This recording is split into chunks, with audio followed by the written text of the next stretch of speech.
Warahmatullahi wabarakatuh.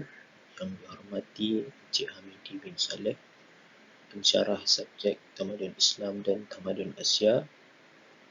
Saya Akmal Hazim bin Azan Baki bersama dua orang rakan saya, Nur Friza Afrina binti Ismail dan Hanis Nabiah binti Harun, akan membentangkan tajuk hak asasi manusia dalam tugasan kedua kerja kursus perkumpulan.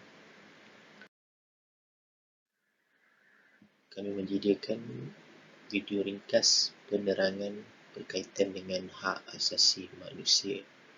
Baiklah. Hai kawan.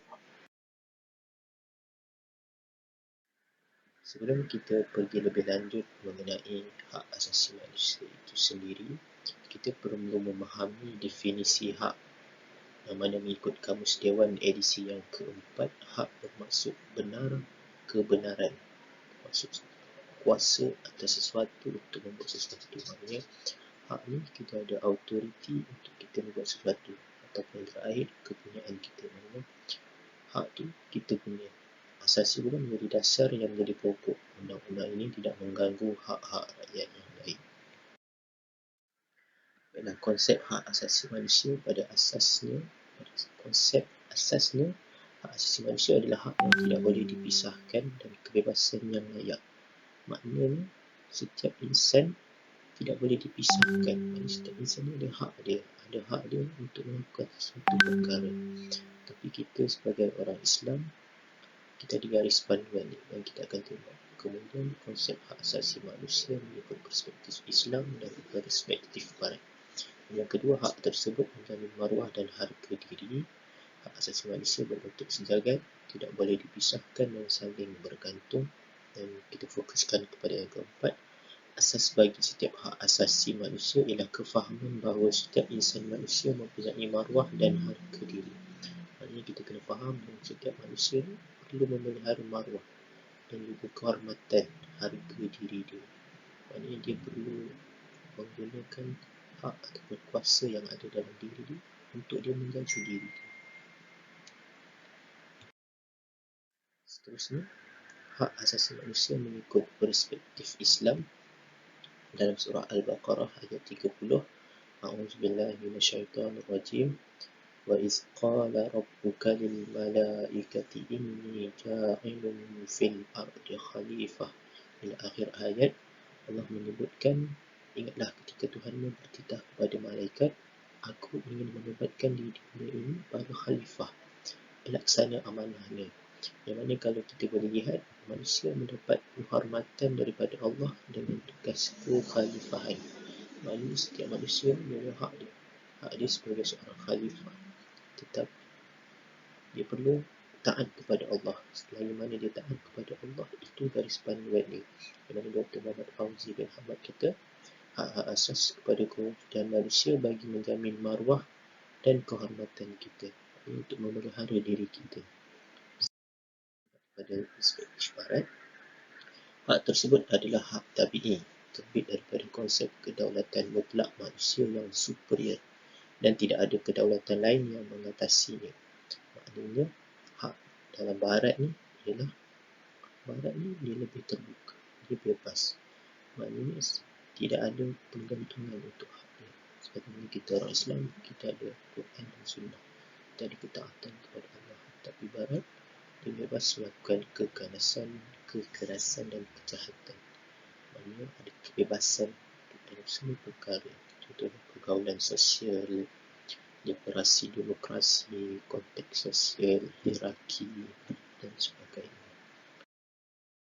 Kita akan melihat senarai hak asasi manusia hak asasi manusia di Malaysia. Dalam Perlembagaan Persekutuan Malaysia terdapat 9 fasal, yang mana kalau saya boleh fokuskan kepada hak fasal 8, kesamarataan, kebebasan individu, kebebasan beragama dan kebebasan bersuara, berhimpun dan berpersatuan, berpolitik dan sebagainya, yang kerap menjadi isu di Malaysia pada ketika ini. Seterusnya saya serahkan kepada rakan saya, Nur Friza Afrina. Seterusnya ialah kepentingan hak asasi manusia.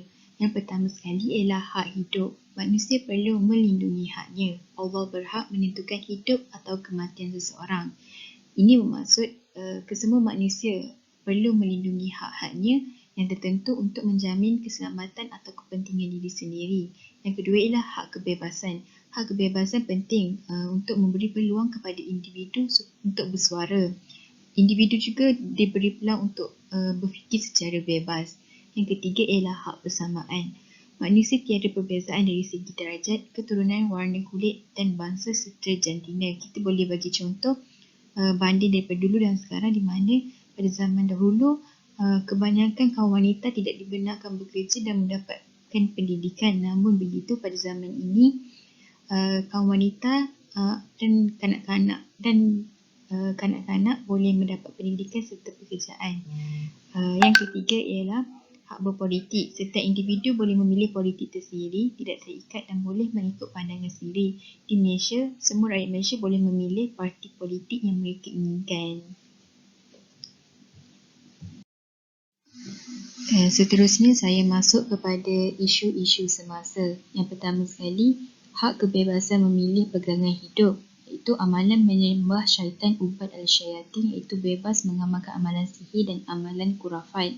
Yang kedua ialah perjuangan hak orang Islam untuk murtad, di mana segelintir individu memperjuangkan hak untuk bebas beragama, iaitu kebebasan berhibur yang melanggar akhlak Islam, ajaran sesat seperti ayah pin, kebebasan untuk keluar dari agama.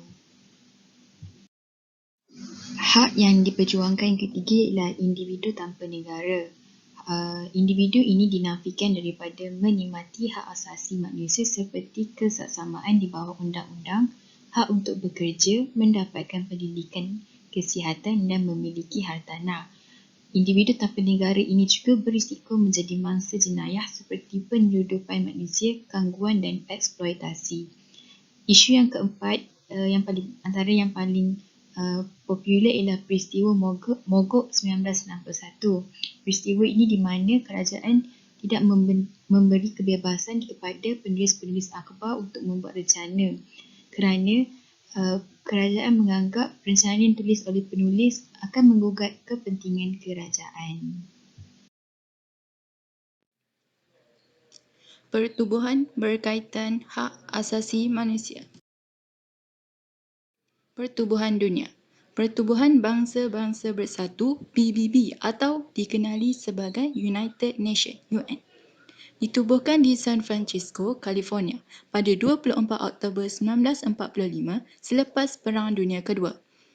Pertubuhan ini bertujuan untuk menegaskan hak-hak asasi manusia yang utama, mengelakkan pertikaian yang hebat. Matlamat pertubuhan untuk melindungi hak asasi manusia tanpa mengira bangsa, agama dan warna kulit serta menjamin keamanan dan keselamatan dunia.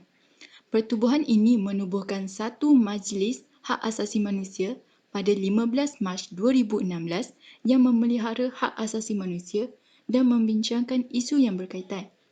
Malaysia menjadi ahli PBB pada tanggal 17 September 1997 sebagai Persekutuan Tanah Melayu. Ini adalah contoh negara yang menyertai Pertubuhan Bangsa-Bangsa Bersatu PBB. Pertubuhan Malaysia. Suruhanjaya Hak Asasi Manusia Malaysia atau lebih dikenali sebagai Suhakam ditubuhkan oleh Parlimen di bawah Akta Suruhanjaya Hak Asasi Manusia 1999 atau lebih dikenali sebagai Akta 597.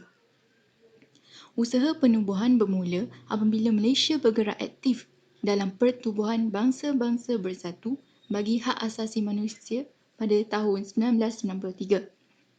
Fungsi Suruhanjaya ini adalah untuk melindungi dan memajukan hak asasi manusia di Malaysia, untuk memberi kesedaran kepada masyarakat mengenai kepentingan menghormati hak asasi manusia dan untuk menasihati dan membantu kerajaan dalam merangka dan merumuskan hal-hal yang berkaitan dengan hak asasi manusia.